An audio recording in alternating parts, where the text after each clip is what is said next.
move over to this side. Okay. Thank you, gentlemen. What a treat today. Our treat.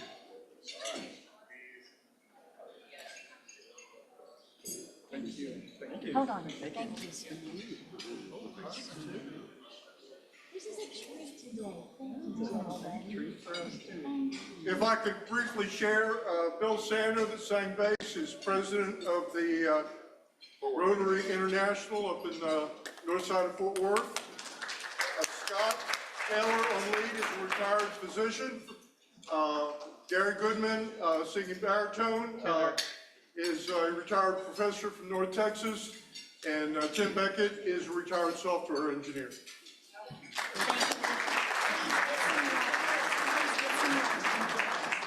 Thank you.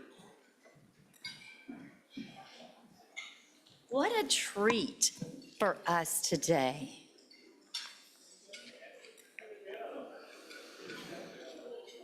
Okay, everyone, now we're going to welcome our wonderful visitors. We just heard from a few of them. Mr. John Kirk, Sales Manager with Linear Roofing and General Contractors. Good afternoon.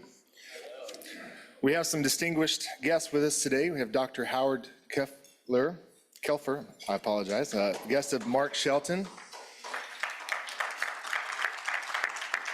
Mr. Red Goldstein, guest of Joel Schweitzer, apologize again. And also Professor David Narrett, guest of Joel Schweitzer. Trey, that's a tough one. Trey is a guest. Trey G. Trey G. Now I feel better. Yeah. Michael Martinez. Please let me know later how to accurately pronounce that. Dr. Linda Driver, guest and wife of immediate past President Kirk Driver. We have a Rotarian from Denton, Kennedy Moore, who's guest of Julie Butner. Julie has many guests today from the Tarrant Area Food Bank. We have Kennedy Moore, Megan Schmock, Laura McIntyre, Vivian Mendez, and Kevin Robles. Thank you.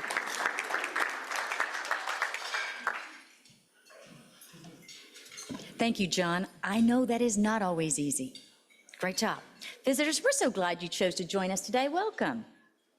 All right, everyone, it's that time. Time to recite our four-way test. This four-way test is a roadmap of how we as Rotarians lead our lives. It's not just here in this room between the bells at lunch, but how we interact with each and every one of you every day outside of these doors. To our visitors, you can join in from the screen. First, second, third, and fourth. Great job. Great job, everyone. And now the moment you've all been waiting for. Our newscast. Please welcome Tom Williams, partner with Haynes & Boone. Tom, take it away.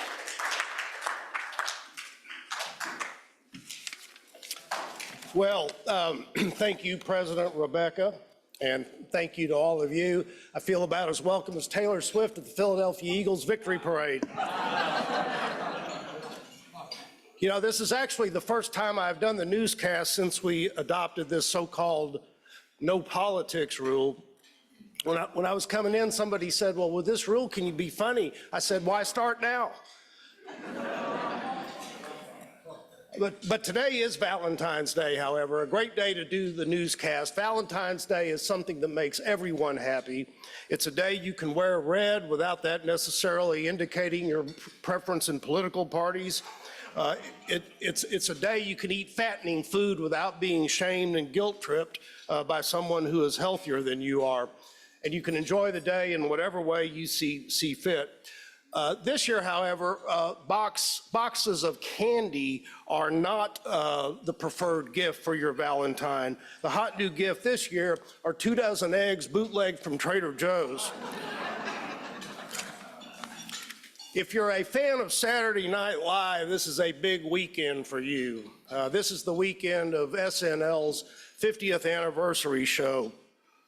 The show that has actually survived from the presidency of Gerald Ford until the second presidency of Donald Trump. Saturday Night Live, of course, is the show that your parents watched at midnight on Saturday night while they were doing whatever it is they were doing at midnight on Saturday night. It's the show you watch at your computer on Tuesday afternoon because you're bored at work and want to pretend you're working.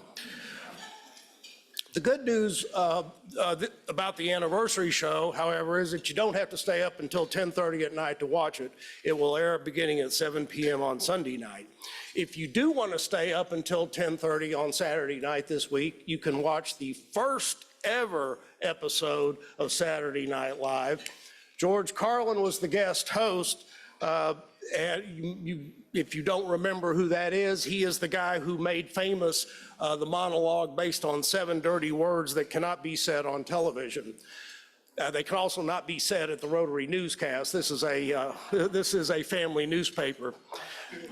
But I know that all of you who have your phones out right now are Googling it, and you can see for yourself. In other news from the entertainment industry, the streaming services really have a problem these days with account sharing, where people give their passwords to others to watch a streaming service. Netflix has adopted a new strategy to cut back on account sharing. They're just not going to have any programming anybody wants to watch.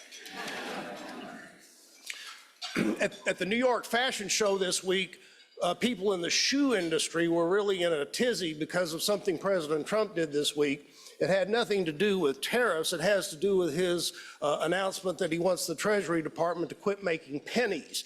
That put shoe manufacturers caused concern about what's going to happen to the penny loafer. It was concluded that the nickel is too big and too thick to fit in the little slot. The dime is too small.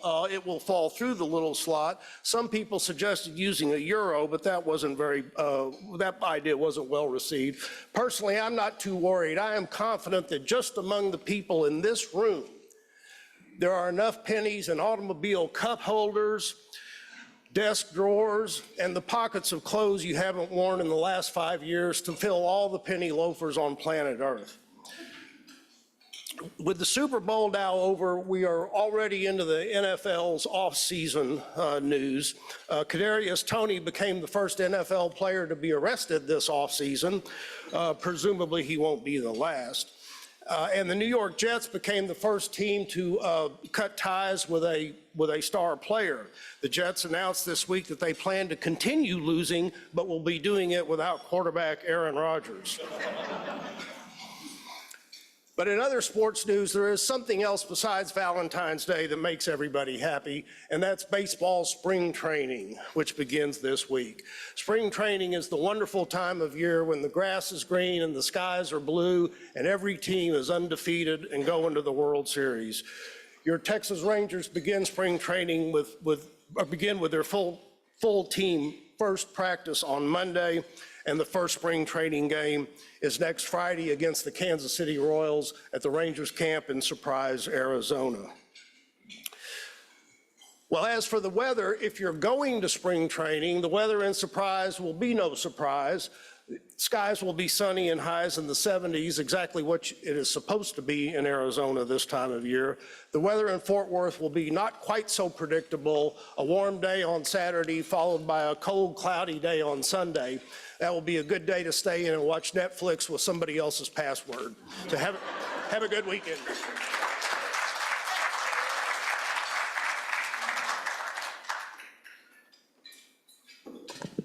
Thank you, Tom. It's awesome. All right, everyone, our Rotary Club, it's all about our members. Our members make our club special. We have second readings today, so please welcome our amazing Sergeant-at-Arms, Miss Maddie Compton, retired federal prosecutor, who'll be presenting these 2 second readings.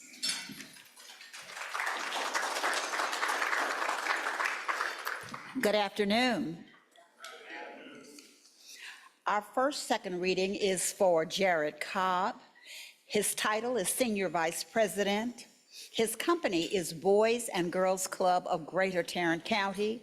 His classification is Not-for-Profit Youth Development, and his proposer is past President Courtney Lewis. I move his election subject to attending a new member Rotary information session. We have a motion, we have a second. All in favor? Aye. Any opposed? The ayes have it, and he is elected. Welcome. And the second reading is John Nichols. His title is Artificial Intelligence Innovator. His company is Ernst & Young. His classification is Government and Public Sector, and his proposer is President Rebecca Young Montgomery. I move his election subject to attending a new member Rotary information session. We have a motion, we have a second. All in favor, say aye. Aye. Any opposed? The ayes have it, and he's hereby elected. Welcome. Thank you, Miss Maddie. Welcome, Jared and John. It is now time to introduce our guest speaker of the day. Please welcome our chairperson, Mitch Reitman, Principal Reitman Consulting Group. Welcome, Mitch.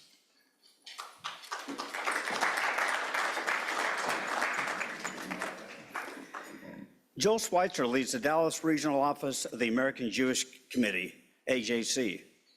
The AJC's mission is to stand up for Israel's right to exist in peace and security, confront anti-Semitism, no matter the source, and uphold the democratic values that unite Jews and our allies.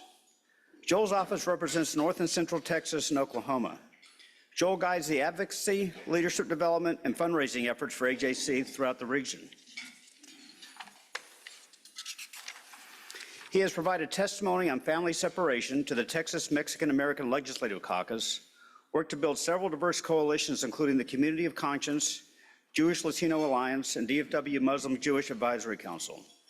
Joel serves on the Texas Advisory Committee of U.S. Global Leadership Coalition, is part of the Texas Holocaust and Anti-Semitism Advisory Commission Speakers Bureau, and he serves on the board of DFW Airport Interfaith Advisory Council and on the Interfaith Task Force of the Texas Representative Salman Bohani. Previously, he served as chair of the Leadership and Communications Subcommittee of the City of Dallas Task Force on Welcoming Communities and Immigrant Affairs. In 2009, Joel was named one of the Champaign-Urbana, Illinois' 40 Under 40 by Central Illinois Business Magazine. He's married to Barry, Executive Director of the Dallas Historical Society, and they are parents of identical twins, Shauna and Miriam. We're glad we had the opportunity to have him here today. It was hard to coordinate schedules, and I want to welcome Joel Schweitzer. Thank you.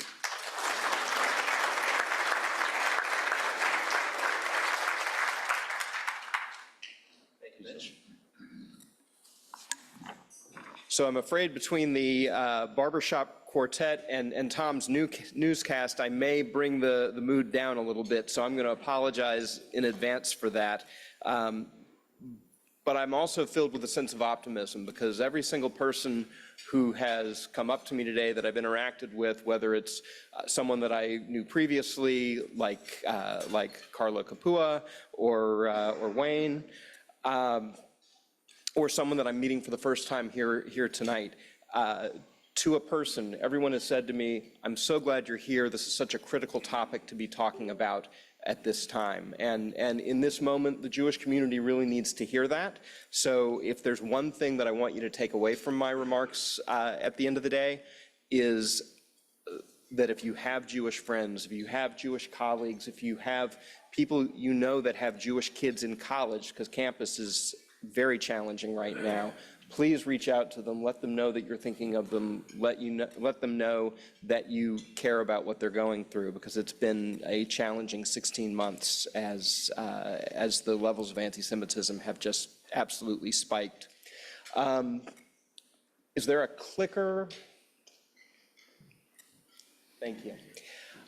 On the morning of January 15th, 2022, Malik Faisal Akram arrived at Congregation Beth Israel, which, as I think everyone knows, is just over 15 miles from where we're sitting in Colleyville. After being welcomed into the congregation in order to take refuge from the cold, He subsequently took Rabbi Charlie Citron Walker and 3 congregants hostage for over 11 hours. Akram instructed the rabbi to call Angela Buchdahl, the senior rabbi at a prominent New York synagogue, who he believed to be the chief rabbi of the United States. There is no such position, and at least he was progressive enough to think that if there was a chief rabbi of the United States, that she was a female Asian rabbi, which Ms. Buchdahl is. Having bought into anti-Semitic tropes of Jewish power and influence, Akram believed that he could use this opportunity to secure the release of convicted terrorist Afia Siddiqui. In the press conference immediately after the daring escape of the hostages, the FBI special agent in charge indicated that the incident was not related to the Jewish community. And at the time, I wrote in the Dallas Morning News, let's be absolutely clear. Any attack on a synagogue is an expression of anti-Semitism, full stop. The Colleyville Synagogue is not on a major thoroughfare. It's not a place one finds by accident. Malik Faisal Akram sought out a Jewish house of worship. He took out his gun and began the standoff during a Shabbat service, while participants were literally facing Jerusalem for the Amidah, the liturgical heart of our Shabbat service. Fortunately, days later, the FBI course corrected and appropriately identified this incident as an act of anti-Semitism. We cannot hope to effectively combat a problem if we can't have a commonly agreed upon definition, which is why AJC played a lead role in crafting the International Holocaust Remembrance Alliance working definition of anti-Semitism, which is commonly referred to as the IRA definition. And that definition is as follows. Anti-Semitism is a certain perception of Jews which may be expressed as hatred towards Jews. Rhetorical and physical manifestations of anti-Semitism are directed toward Jewish or non-Jewish individuals and or their property, toward Jewish community institutions and religious facilities. And while this definition itself is fairly vanilla, it's accompanied by a list of contemporary examples that serve to clarify any questions. These include accusing Jews as a people for being responsible for real or imagined wrongdoing committed by a single Jewish person or group, calling for, aiding, or justifying the killing or harming of Jews in the name of a radical ideology or an extremist view of religion, denying the fact, scope, intentionality of the Holocaust, or accusing Jews of inventing or exaggerating the Holocaust. There are also a number of these examples that provide guidance for determining the difference between legitimate criticism of Israel, as one would criticize any nation, and when a line is crossed into anti-Semitism. And among these are using symbols and images associated with classic anti-Semitism to characterize Israel or Israelis, holding Jews collectively responsible for the actions or policies of the State of Israel, and denying the Jewish people's right to self-determination. And in the wake of the brutal October 7th massacre perpetrated by Hamas, we have seen no shortage of these and other examples enumerated by IRA.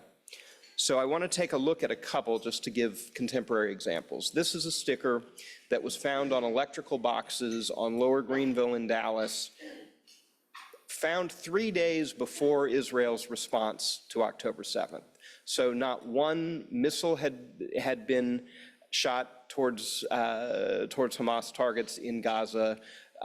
No troops had entered Gaza at this point, and this was found on Lower Greenville. Nothing but hate for Israel and Zionism. From Gaza to the Americas, anti-Semitism means attack. This is what happens when there are calls for globalizing the Intifada, which is one of the phrases that we have heard over and over the last year and a half. Out front by the entrance, there were several copies, which I only brought enough for a few display copies of a publication that we have called Translate Hate that looks inside a lot of the anti-Semitic terms and tropes. It's updated every year. I recommend that you take a look at our website, ajc.org/translate hate. If you would like a hard copy of it, I can work to get you copies for yourself or others as well. The next example came from, and I heard one of our singers was a retired professor from UNT. This was on campus at UNT. For their Israel Week this year, they wanted to start it by having a walk in support of the hostages. So we had dozens of people walking through campus wearing yellow ribbons like I've got on my lapel here, only to amplify the plight of the hostages. There were anti-Semitic chalkings all over, but the one that really jumped out at me the most, no Zionists at UNT, and then with that nice little asterisk indicating this is not anti-Semitic. And it reads to me like that drunk uncle we all see at Thanksgiving dinner, who starts off his comment with, well, I'm not a racist, but. Typically, if you have to qualify it, you may want to take a second look, because 81% of Jews consider caring about Israel to be central or somewhat important to their Jewish identity. 81%. This is a number that is consistent in our polls from year to year. So when you say no Zionists at UNT, you are in effect saying no Jews at UNT. And examples like these are not new since October 7th, but they have gotten more plentiful, as have acts of vandalism at synagogues, at Jewish-owned businesses, and at the homes of Jewish leaders, including at the home of Dallas City Council member Kara Mendelson last spring. One thing I need to stress: caring about anti-Semitism and its impact on the Jewish community is not diametrically opposed to caring about Islamophobia. Mitch mentioned during my introduction that one of the coalitions that I work with is the Muslim Jewish Advisory Council. And we have continued to work together over the last year through incredibly challenging circumstances to recognize that both of our communities are experiencing spikes in hate. Both of our communities need to advocate together to ensure that hate crimes are more effectively tracked. And both of our communities can benefit from advocating for more robust funds available to protect religious institutions like synagogues, churches, and mosques. And so those are things we've continued to do together. So it's not diametrically opposed to caring about Islamophobia or being moved by the images of destruction that we've seen from Gaza over the last 16 months. It is not, despite this polarized moment in which we find ourselves, a zero-sum game. Since October 7th, there has, however, been a troubling trend that I've noted among university administrators, elected officials, and corporate leaders, in which there is a perception that expressing care for one is automatically at the expense of the other. It does not need to be that way. You can care about your Jewish neighbors and also be horrified by the Muslim woman whose small children were the victims of an Islamophobic attempted drowning just up the road here in Euless a few months ago. You can disagree with how Israel is prosecuting the war and call out neo-Nazis demonstrating with swastikas in front of the largest synagogue in Texas, Temple Emmanuel. I'll repeat, it is not a zero-sum game. In AJC's State of Anti-Semitism 2024 report, which was just released this week, it was revealed that 77% of Jewish Americans felt more at risk due to anti-Semitism as a direct result of the October 7th Hamas-led attacks. So this is having a very real and measurable impact on the Jewish community. This annual report, which looks at the results of two parallel surveys, provides important insights into how the American Jewish community, as well as the general public, are perceiving and experiencing anti-Semitism and its impacts. Just 2 years ago, the shocking stat that I would lead with in presentations like this was that the percentage of Jews who felt less safe in the United States out of fear of anti-Semitism rose 10%, from 31% to 41%. Last year's report revealed an increase to 63%, more than doubling over a 2-year period. The latest report shows yet another increase to 73%. And for the first time since the inception of this annual report, we have found that over half, 56% of American Jews changed their behavior out of fear of anti-Semitism, and that can look like avoiding wearing, carrying, or displaying anything that might help people identify them as a Jew. For example, I have a daughter who goes to a small liberal arts college in central Pennsylvania. I went to visit her, and she asked me to put my Star of David inside my shirt because she was worried about me walking around campus. I didn't hide it, but that was her concern. 31% avoided places or events, and 37% avoided posting content online that would identify them as Jewish or would reveal their views on Jewish issues. So these are just a few of the findings, and I would encourage everyone to do a deeper dive at ajc.org, where you'll find the results of both the Jewish and general public surveys, and you'll also see a side-by-side comparison of the two. And I want to leave with some more encouraging, oh, sorry, I did not, distracted myself and didn't scroll through. I want to leave with some of the more encouraging findings. As you can see here, 90% of the general population sees anti-Semitism as a problem affecting all of society and requiring a whole-of-society response. 9 in 10 Americans indicate that it is important for Jewish communities to work with other religious and ethnic communities to increase cooperation with one another. Here in North Texas, AJC is doing this through coalitions like the Jewish Latino Alliance and the Muslim Jewish Advisory Council. And next week, I'm proud to say that we are convening for the first time our brand new Black Jewish Coalition. A similar number indicate that it is important that law enforcement be required to report hate crimes to a federal government database. And this has been a major advocacy agenda item for the coalitions I just mentioned. And we have a track record of success, including in 2021, when President Biden signed the Jabara Hire No Hate Act into law.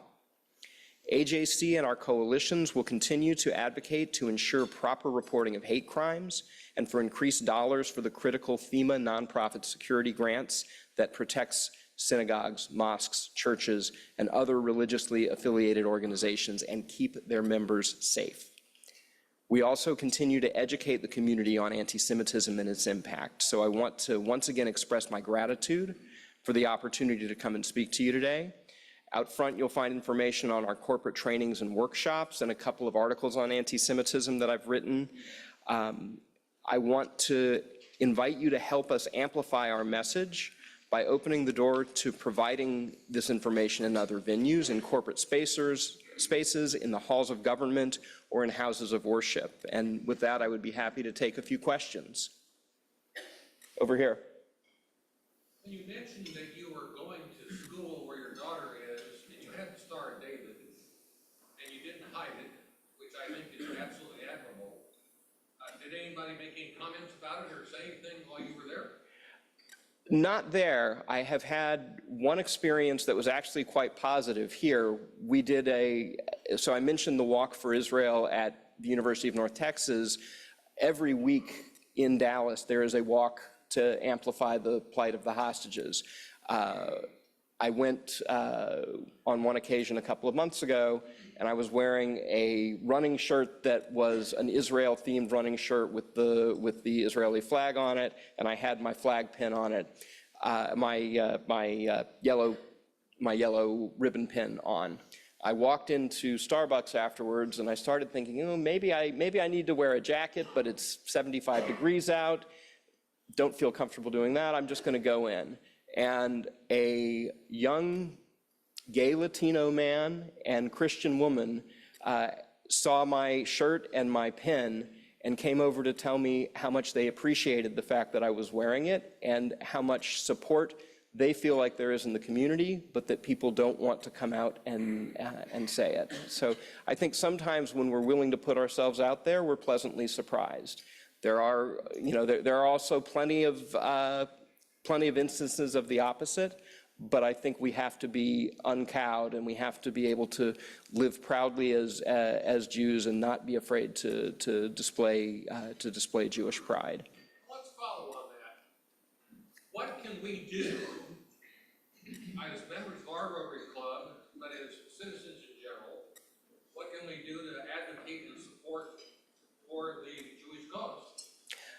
So there is a piece of legislation that was just introduced in Congress called the Anti-Semitism Awareness Act. It's a bipartisan piece of legislation, which is the case with all legislation that AJC supports. We are a nonpartisan 501c3. So the Anti-Semitism Awareness Act, you can advocate for the adoption of the IRA definition of anti-Semitism. We have adopted it statewide. There was legislation about 4 years ago that we helped pass that created the Texas Holocaust, Genocide, and Anti-Semitism Advisory Commission. And that commission is guided in its work by the IRA definition of anti-Semitism. The city of Dallas has also adopted the IRA definition, and other municipalities have. It would be a wonderful thing to see the city of Fort Worth adopt it, to see some of the other suburbs in the area adopt it. It sends a powerful message to the Jewish community. Yes, David. Hi, Joel. Thank you very much for presenting here today. And my name is David Narrett, and I'm a professor of history at the University of Texas at Arlington, where I taught for 41 years. And since coming to Texas in '84. But the point is that what you're talking about is so important. And the fact is, it doesn't only affect us as Jews. It's affecting the United States as a whole. Our whole liberal conservative order is on the line, is at stake. Higher education has been in decline. It's lost its moral fiber. The situation on many campuses has been deplorable. Regulations have not been enforced. The universities have mission statements which are statements against bigotry, but that bigotry has been allowed. It has not been checked. I am a graduate of Columbia University. I follow the situation there online, and at UC Berkeley, UCLA, which finally acted just yesterday and the day before, when the so-called students for justice of Palestine had advocated and damaged and attacked regents or board members of UCLA, board members' home. Sir, do you have a question? Yeah, my question is this. I wanted to give a speech because, first of all, this situation is very serious. It's not, we have to really, and I would like Joel to speak to this, how we put pressure on universities and university administrators to fulfill their mission task, and how we arouse the public this way to stand behind American constitutional ideals and values that are under threat. This is, Not just us. thank you, David. This is one of the reasons why I included the piece in my remarks about the danger of thinking of it as a zero-sum game. I will tell you, without naming the university, there was a summit held in DC last year that was co-convened by AJC, Hillel International, and the American Council on Education, a summit on anti-Semitism for university presidents. Several presidents from our area attended that summit, and Chancellor Milliken from the entire UT system was on the host committee through his involvement with ACE. And afterwards, the Hillel director and I had a phone call with one of the university presidents who attended to debrief and to talk about, okay, how are we going to take this important experience that you've had here in DC with your colleagues, with your counterparts at other universities, private and public across the country? How are you going to leverage that experience here? And in fact, there's an October 7th commemoration coming up that Hillel is doing on campus in a couple of weeks. We're not asking you to speak, but would you show up just being there would mean the world to those Jewish students. And he said, well, I don't want to be perceived as picking sides. And I said, well, we wouldn't mind if you went to a protest too. Well, I wouldn't be very welcome there, was the response. And on the one hand, I feel like, okay, that's not acceptable. You need to have the courage of your conviction, because I know that this president, as we say in the Jewish community, I know he feels it in his kishkas, but he's still paralyzed. And I think in many settings, whether it is in university administration, whether it's in elected office, whether it's in corporate leadership, we are seeing people who are afraid to stand by the courage of their convictions. And we need that. And to go back to your original question about what you and other Rotarians can do, that's one thing that's critically important. Yeah. We have a couple back here, over here. Yes, Fort Worth recently elected Craig Goldman, a Jewish faith. How many other, that's from Fort Worth, and to Congress, and he of course represented the TCU area in the legislature for, I believe, 10 years. How many other Jewish people are in Congress right now, do you know? I don't off the top of my head. I know that the number is the same as it was in the previous Congress, since Lee Zeldin retired and is now in the administration. But I was thrilled that Craig was elected. I know Kay is going to be a hard act to follow, but we've had a relationship with Craig for many years. In fact, a year ago this week, I was fortunate enough to be able to help plan an itinerary for a group of family members of some of the hostages that were coming to do advocacy in Dallas-Fort Worth. And Craig and Raphael Anchia co-hosted a session for elected officials to meet with these hostage families. So we had about 36 elected officials, or in the case of U.S. Congress, their district officers, because it was during a week where there were votes. But we had people from the federal, local, and statewide levels there, and Craig and Raphael Anchia were instrumental in making that happen. Yes? I've been unable to find, I've followed the news pretty closely since October 7th of what's going on in Israel and what's going on here. I've not seen any detailed investigative reporting about who is funding these Hamas supporting groups and hate groups inside the U.S. You know, like at Columbia, how did they end up with, you know, $50, $200 Pullman tents that show up the day of the protest? And how did those signs get printed off and plastered over Lower Greenville and such times? Right. Have y'all learned anything at AJC, or has the Department of Justice shared anything with you? So I don't have anything definitive. Obviously, there are a lot of people right now looking at Qatari funding at American universities. And in fact, there is a bill in the Texas legislature in this session that would outlaw investment by specific countries, including Qatar, North Korea, Iran, in Texas public universities. Yes, thank you for your talk today. Question around your interfaith groups. Would you speak a little bit more about the power of your work in creating understanding and partnership and even blessing, wholeness, and flourishing? Absolutely. So one of the, I'll bring it down to one specific anecdote. One of the, to talk a little more about our interfaith work. One of the key relationships that I absolutely cherish is my relationship with former State Representative Carl Sherman, who's also a UCC pastor.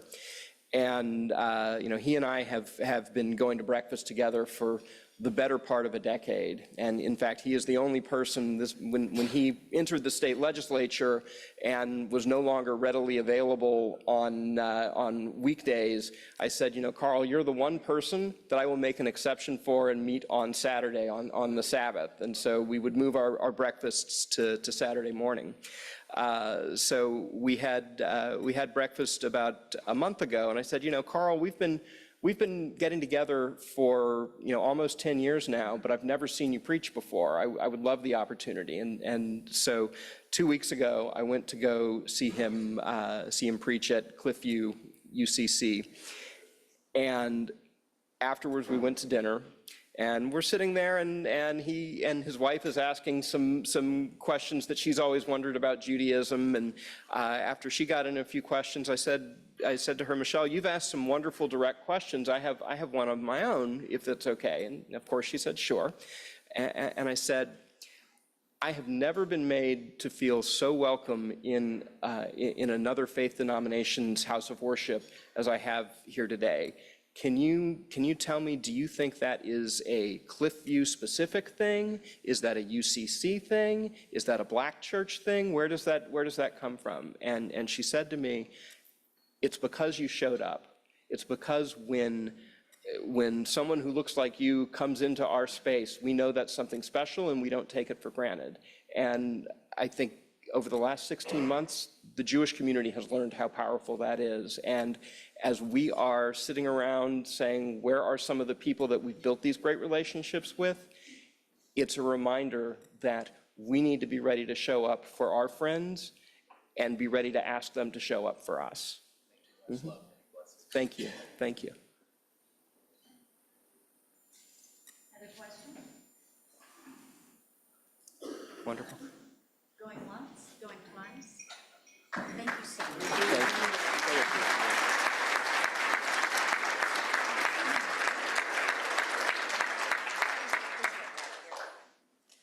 Thank you, Joel. We so appreciate you being here and the special place you have here in our community.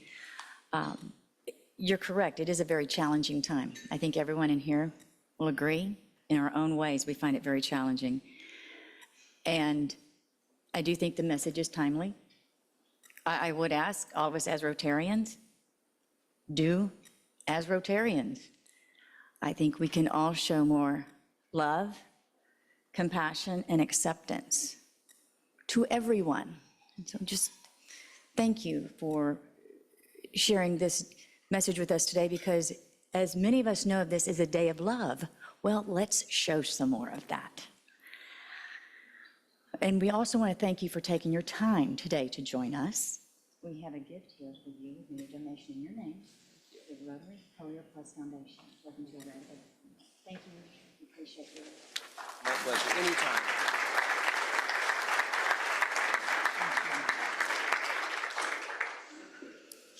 Thank you again.